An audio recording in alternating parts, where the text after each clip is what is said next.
selamat pagi anak-anak. Salam sejahtera buat kalian semua. Bagaimana keadaan kalian hari ini? Ya, mudah-mudahan kalian selalu diberi kesehatan ya. Oke, bertemu lagi dengan Ibu Endang di tema 9, benda-benda di sekitar kita, subtema 3, pembelajaran 3. Dengan cakupan materi, bahasa Indonesia, PPKN, serta pelajaran IPS. Adapun tujuan pembelajarannya adalah siswa mampu memahami jenis-jenis iklan.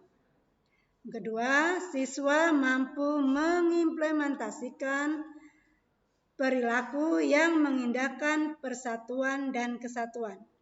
Sedangkan untuk pelajaran IPS, tujuan pembelajarannya adalah siswa mampu mengimplementasikan manfaat kegiatan ekonomi untuk kesejahteraan masyarakat. Nah, sebelum kita mulai pelajaran, ada baiknya kita berdoa terlebih dahulu. Bagi anak-anak ibu yang beragama Katolik, berdoa dengan menggunakan doa Bapa kami. Selebihnya, kalian berdoa sesuai dengan keyakinan kalian masing-masing. Berdoa, mulai.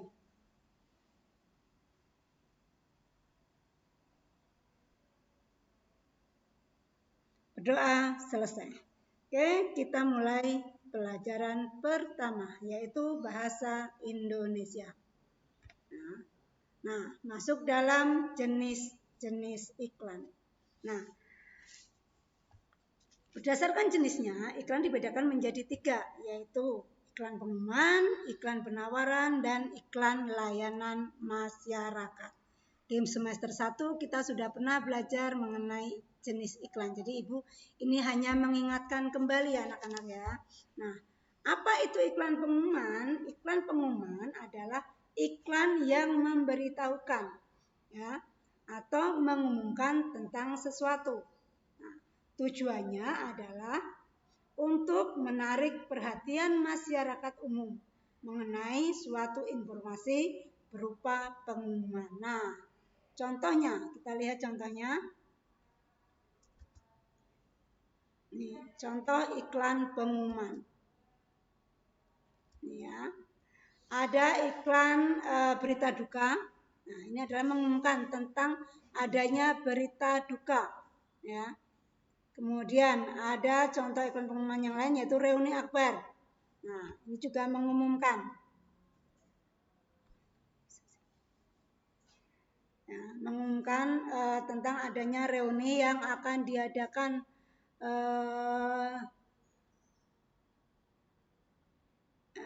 di sekolah di sini dengan biayanya 130.000 per orang. Ini sudah dijelaskan. Kemudian ada acaranya apa saja juga sudah dijelaskan. Kemudian bisa menghubungi kepanitianya. Nah, ini adalah contoh iklan pengumuman. Sedangkan untuk contoh iklan penawaran, nah ini kemarin di awal-awal pembelajaran Ibu sudah menjelaskan mengenai contoh iklan penawaran ya. Di sini juga ada yaitu jasa laundry. Apa itu iklan penawaran? Sebelumnya kita bahas ke contohnya. Iklan penawaran adalah iklan yang mempunyai tujuan untuk menawarkan barang ataupun jasa. Nah, ada iklan barang, ada juga iklan berdasarkan jasa. Nah, contoh iklan barang apa? Nah, ini contoh iklan barangnya. Nah, ini ya, mesin cuci 10 kapasitas 10 kg. Nah, ini adalah contoh iklan barang. Dia menjual barang berupa mesin cuci ya. Menjual barang berupa mesin cuci di sini dengan kapasitas 10 kg menawarkan. Nah, dengan program-programnya di sini sudah dijelaskan, dapat diatur sesuai dengan kebutuhan, mampu mencuci bed cover dan bermacam-macam boneka, kemudian ada tabung stainless steelnya. Nah, ini adalah contoh dari iklan penawaran barang. Ada juga iklan penawaran dalam bentuk jasa. Nah, ini adalah contoh iklan penawaran jasa. Jasa layanan laundry. Nah, di sini ya disebutkan harganya berapa di sini.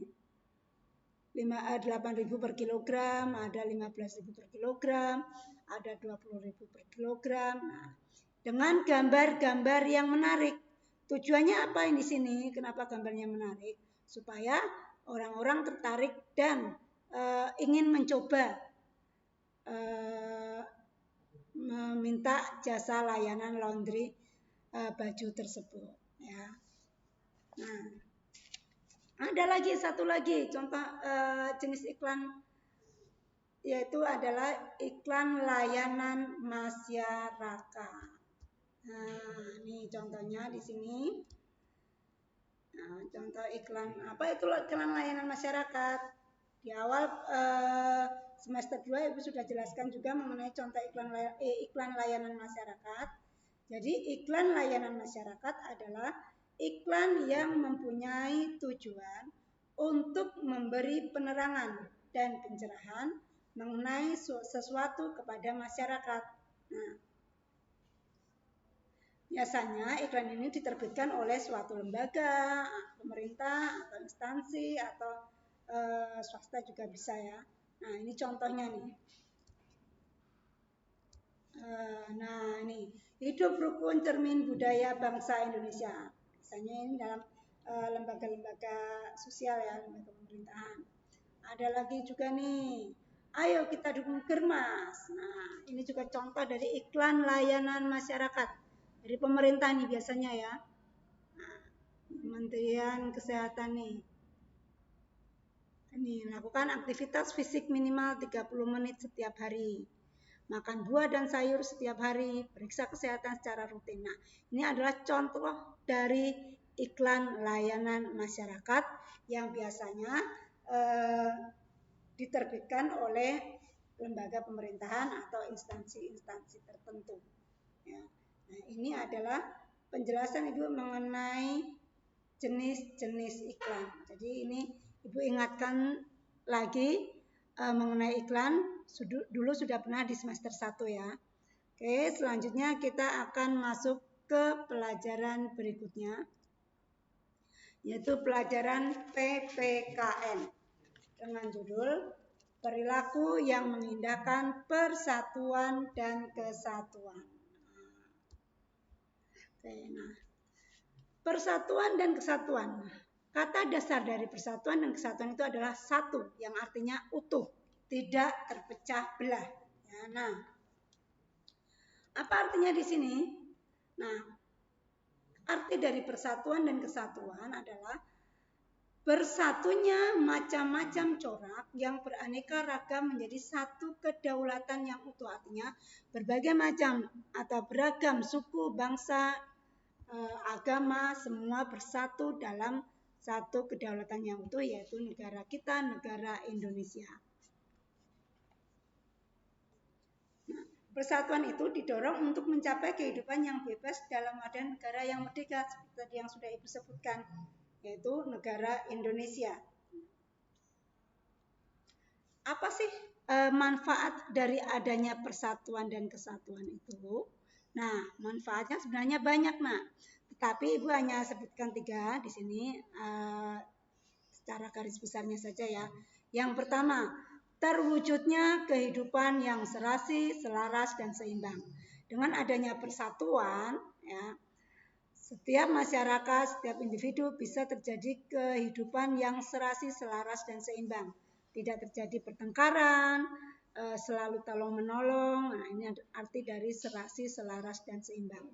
Yang kedua, dapat mengatasi semua perbedaan yang ada dengan penuh kesadaran. Nah, kenapa? Karena manusia itu kan makhluk sosial, ya kan? Semua membutuhkan orang lain. Setiap orang yang mendapat kesusahan bisa dibantu oleh orang yang mampu. Nah, makanya dapat mengatasi semua perbedaan yang ada dengan penuh kesadaran. Ini tujuan dari manfaat persatuan dan kesatuan ini. Ketiga adalah pembangunan nasional akan berjalan lebih baik dan lancar. Nah, ini ada hubungannya dengan pemerintahan kita. Dengan adanya persatuan, tidak adanya kedengkian, tidak ada saling kecemburuan sosial, maka secara otomatis pembangunan nasional akan berjalan lebih baik dan lancar. Kita juga bisa hidup dengan damai, pembangunannya juga berjalan lebih lancar, otomatis tercapailah keinginan kita, yaitu apa? Negara yang adil dan makmur ya. Nah, itu dibutuhkan persatuan dan kesatuan. Sebenarnya masih ada lagi ya. Misalnya pergaulan antar sesama. Nah, akan lebih rukun dengan adanya persatuan di sini karena sesama manusia itu kan banyak ya, ada yang beragama berbeda-beda, kemudian ada sukunya juga berbeda, adat istiadatnya juga berbeda, tapi dengan adanya kerukunan itulah timbulnya persatuan dan kesatuan. Ada juga dengan adanya persatuan itulah kita bisa melaksanakan gotong royong. Ya, apalagi negara kita, penduduk Indonesia, ya selalu mengutamakan gotong royong di atas segalanya. Ya, nah, dengan adanya persatuan dan kesatuan inilah maka akan mencerminkan perilaku yang mencerminkan persatuan dan kesatuan tersebut. Perilaku kita bisa terjadi atau tercermin dengan adanya persatuan dan kesatuan tersebut. Di mana saja? Nah,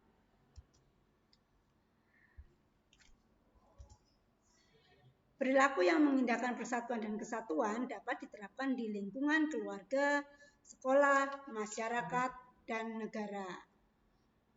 Nah, contoh di lingkungan keluarga apa perilaku yang menunjukkan persatuan dan kesatuan? Misalnya nih, mencintai sesama anggota keluarga. Kemudian misalnya lagi mengembangkan sikap tenggang rasa. Nah, ini juga penting, tidak memihak orang lain, semua sama. Kemudian adanya keterbukaan antar anggota keluarga. Nah, ini di lingkungan keluarga. Masih ada di lingkungan sekolah. Apa contoh perilaku yang mengindahkan persatuan di lingkungan sekolah? Nah, contohnya misalnya ini sehari-hari sering kita lakukan. Membersihkan kelas atau piket, kan? Kemudian menjenguk teman yang sakit. Pernah kan kalian jika temannya sakit lebih dari 3 hari, Bapak Ibu guru kalian mengajak untuk, ayo nak kita coba jenguk teman kita, sakitnya sakit apa, supaya dia juga senang dijenguk oleh teman-temannya. Nah, itu adalah contoh dari perilaku yang mengindahkan persatuan dan kesatuan. Kemudian apalagi di lingkungan masyarakat ada apa saja contohnya di lingkungan masyarakat. Nah, hidup rukun dengan semangat kekeluargaan. Nah, ini lingkungan masyarakat. Tidak saling mengejek antar anggota masyarakatnya. Kemudian jika ada masalah diselesaikan secara bersama-sama, secara musyawarah dengan baik. Kemudian ada lagi menggunakan bahasa persatuan kita, yaitu bahasa Indonesia, secara baik dan benar. Ya,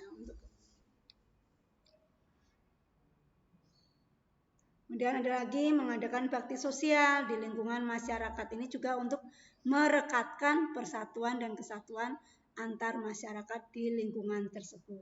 Nah, yang paling besar adalah perilaku mengindahkan persatuan dan kesatuan diterapkan di negara kita tercinta, yaitu negara Indonesia. Apa contohnya? Nah, contohnya mendahulukan kepentingan bangsa dan negara di atas kepentingan pribadi ataupun golongan. Nah, kemudian memajukan pergaulan demi persatuan dan kesatuan.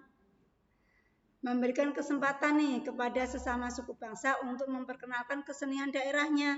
Jadi kita juga harus tahu kesenian-kesenian dari daerah-daerah lain. Itu yang bisa menumbuhkan persatuan dan kesatuan kita. Tidak menganggap bahwa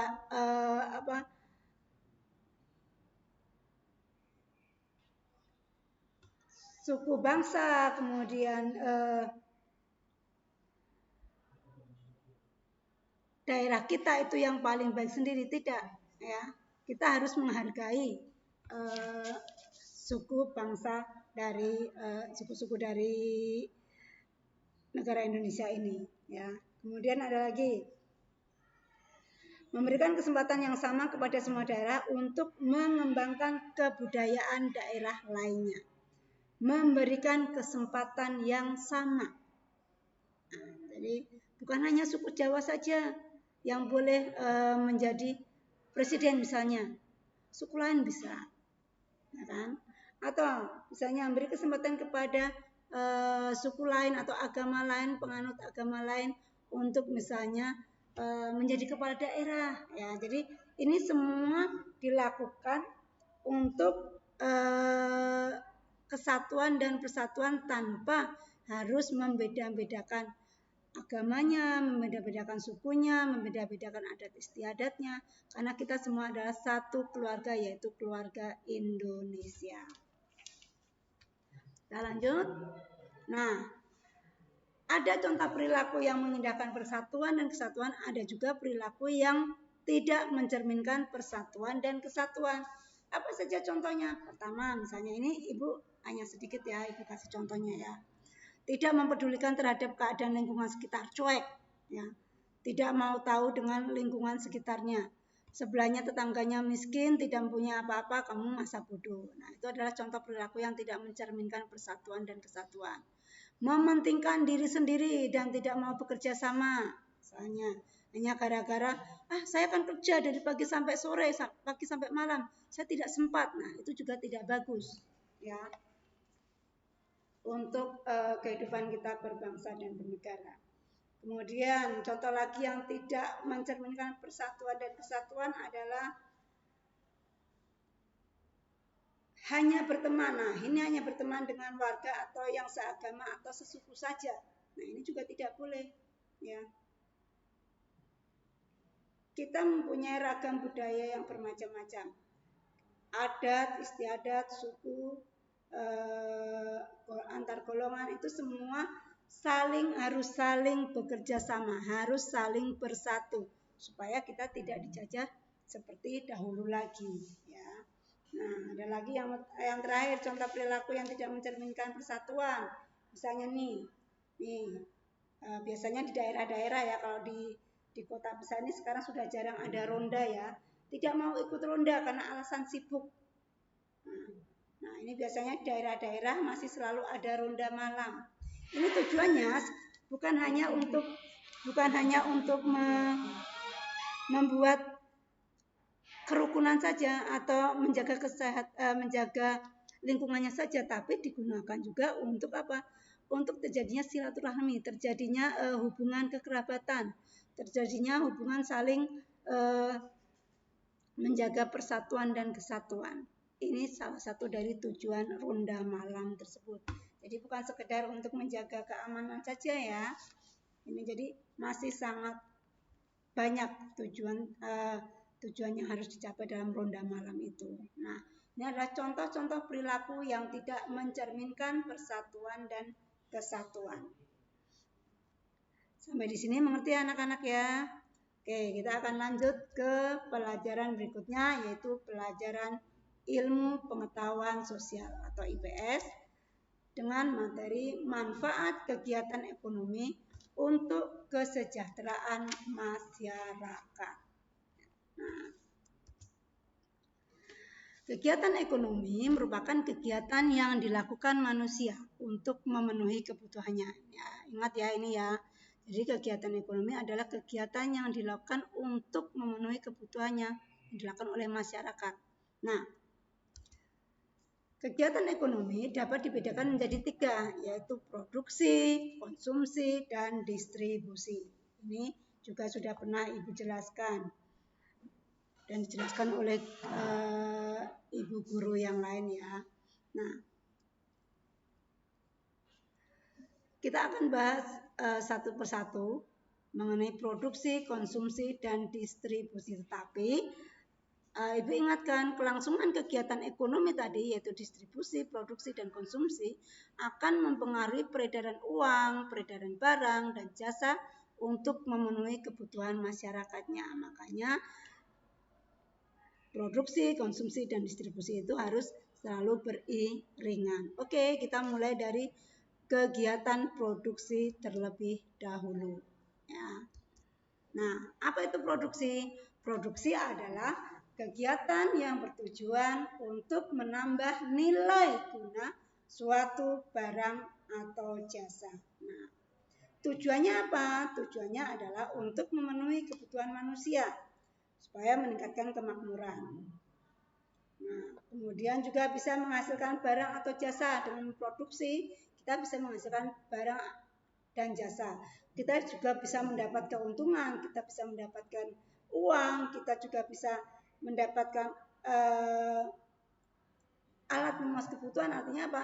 Misalnya kita mempunyai uang, kita bisa membeli barang-barang yang kita inginkan.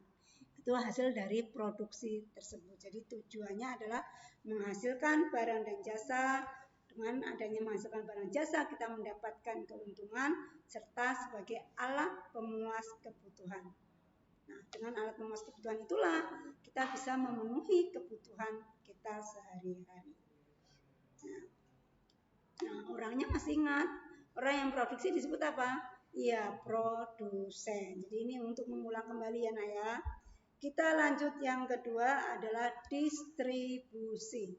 Nah, distribusi adalah kegiatan menyalurkan barang dan jasa dari produsen kepada konsumen.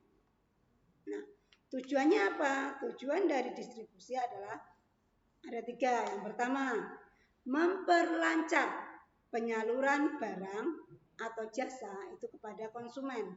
Ya, jadi supaya konsumen cepat mendapatkan hasil produksi atau mendapatkan barang yang diinginkan, makanya diadakanlah distribusi tersebut.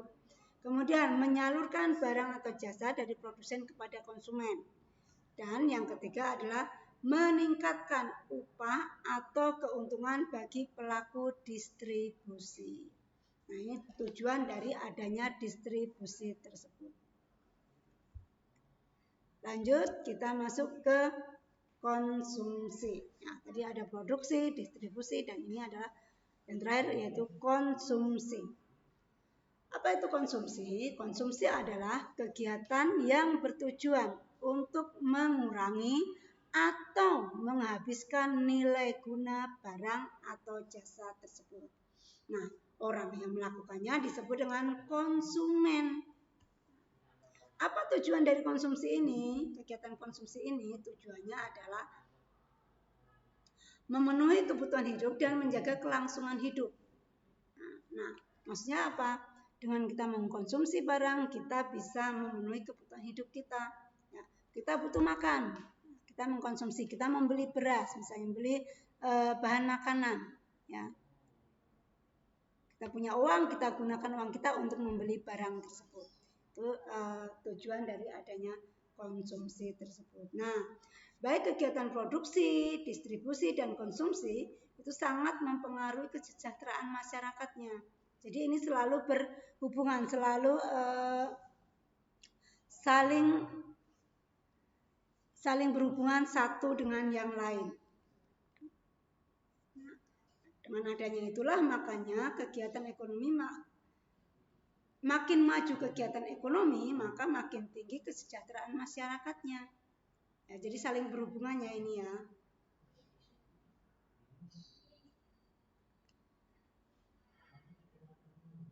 Nah, untuk menjunjung tinggi rasa persatuan dan kesatuan itulah diperlukan juga ketahanan di Indonesia. Saling menjunjung tinggi, saling mendukung kestabilan ekonomi Indonesia, saling menjaga, tidak mementingkan diri sendiri, itu ada hubungannya dengan kegiatan produksi, distribusi, dan konsumsi atau kegiatan ekonomi masyarakat Indonesia. Ya, jadi ini saling berhubungan antara pelajaran PPKN dan pelajaran IPS untuk hari ini. Oke, nah demikian penjelasan Ibu anak-anak. Ini bisa dibaca juga di buku tema 9 kalian. Ya, di buku tema 9 halaman 84 sampai 88. Nah, ini penjelasan Ibu.